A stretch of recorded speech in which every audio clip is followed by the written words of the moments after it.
She was given just 6 months to live. Stage 4 cervical cancer. It had already spread to her lungs.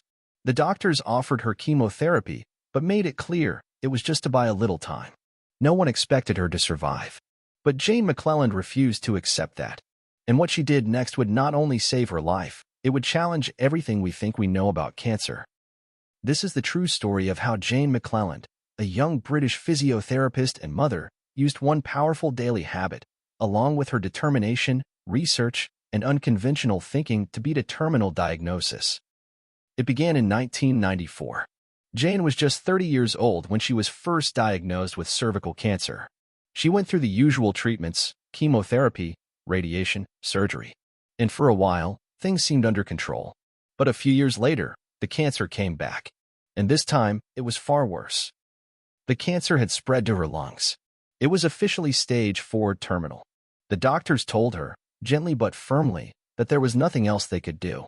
The treatment they recommended was palliative. It might slow things down, but it wouldn't save her. Jane was devastated. She had just started building her life. She had dreams, plans, a future. She wasn't ready to die. But instead of falling into despair, she got to work. She began researching everything she could about cancer. Not just mainstream treatments, but alternative therapies, nutrition, and medical journals that were often overlooked by most patients. And in that mountain of information, she noticed something strange. Cancer, she realized, doesn't just grow randomly. It feeds. It needs fuel. Glucose, for example, sugar, is a well-known fuel for cancer cells. But it's not the only one. Cancer cells also use glutamine, certain fats, and even hijack metabolic pathways that normal cells use to survive. What if, Jane thought, instead of just attacking cancer cells with chemo, you could starve them? And that's when she began experimenting with what would become her life-saving daily habit: targeted metabolic therapy. Every single day, she combined specific off-label drugs, supplements, and natural compounds, along with a carefully designed diet, to block the fuels that fed her cancer. She studied the metabolic pathways of cancer cells, the routes they use to grow and divide. And then, like cutting off roads one by one, she used medications that weren't originally made for cancer, like metformin, which is used for diabetes, and statins, which are used for high cholesterol, to block those roads. At the same time, she cut sugar completely from her diet. She ate a low-carb, anti-inflammatory, mostly plant-based diet rich in antioxidants, fiber, and healthy fats. She added fasting into her routine, which is known to lower insulin and glucose levels, making it harder for cancer to grow. She juiced vegetables like carrots, celery, beets, and greens, filling her body with nutrients, enzymes, and plant compounds that support immune health and reduce inflammation. And she didn't stop there. Jane knew that cancer is tricky. It evolves. If you block one path, it may find another. So she rotated her therapies. She tracked her blood markers. She paid attention to how she felt. She didn't just throw everything at her body, she created a strategy. It wasn't always easy. There were setbacks, moments of fear, and pushback from doctors who didn't understand what she was doing. But Jane stayed the course. She kept researching, kept refining her approach, kept believing that her body could heal if she gave it the tools and support it needed. And slowly, things began to change. Her scans began to improve. The tumors in her lungs started to shrink. Her energy came back. Her blood tests normalized. And then came the day she had barely dared to hope for. Her oncologist told her she was in remission. Jane McLelland had beaten stage 4 cancer. Not with just one miracle drug, not with a single treatment, but with a daily habit of discipline, research, and metabolic strategy. She didn't stop there.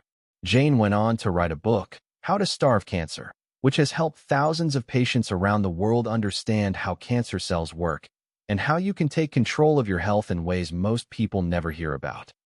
She spoke out about how the standard cancer care system often ignores the role of metabolism, nutrition, and targeted off-label drugs.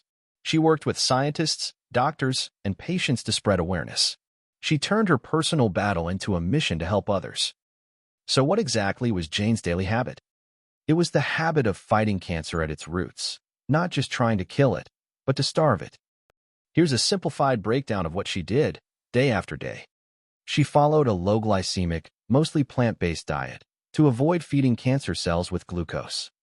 She used specific off-label medications like metformin, statins, and anti-inflammatories under the guidance of a doctor to block cancer's fuel lines. She took targeted supplements such as berberine, curcumin, quercetin, and others known to block cancer cell pathways. She practiced intermittent fasting, helping reduce insulin and slow down cancer's growth signals. She juiced vegetables daily to flood her body with cancer-fighting nutrients and antioxidants. She avoided inflammation triggers like processed foods, alcohol, and chemical-laden products.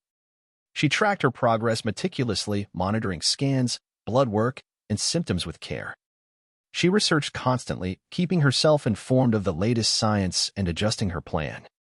All of these steps together became a powerful routine, a daily system that gave her body the best possible chance to fight and win. And the science backs it up. Cancer researchers now know that cancer isn't just a genetic disease, it's also a metabolic one. Otto Warburg, a Nobel Prize-winning scientist, showed decades ago that cancer cells use a unique form of energy production, glycolysis, even when oxygen is present. That means they rely heavily on glucose and other fuels to grow. More recent studies have confirmed that cutting off those fuels through diet, medication, and lifestyle can slow cancer growth, enhance chemotherapy, and in some cases, lead to remission. And while not every case is the same, and no treatment guarantees a cure, Jane's story proves that taking an active role in your healing can make a life-or-death difference. Today, Jane McLelland is not just a survivor. She's a warrior, an educator, and a symbol of what's possible when you combine hope with action. She has helped thousands of cancer patients around the world create their own metabolic protocols. Her work is being recognized by integrative oncologists and researchers who are now studying how food, metabolism, and off-label drugs could become the next frontier in cancer treatment. So what's the takeaway from Jane's journey? It's that even when things seem hopeless, there is always something you can do. That healing doesn't come from one thing, but from the habits you build every single day. And that knowledge, discipline, and belief in your body's power can lead to miracles. Jane didn't have a secret weapon. She had a strategy, a plan, a habit, and she stuck to it, even when the odds were against her. Her story is not just about cancer. It's about courage. It's about taking control of your life when everything feels out of control. It's about never giving up, even when the world tells you it's over. And most importantly, it's about the power of one choice, made every day, to say, I'm not done yet. So if you or someone you love is battling cancer, remember Jane's story. Ask questions. Do your own research. Support your body with what it needs. And believe, because healing is always possible. Even in the darkest moments, light can break through. Just like it did for Jane McLelland.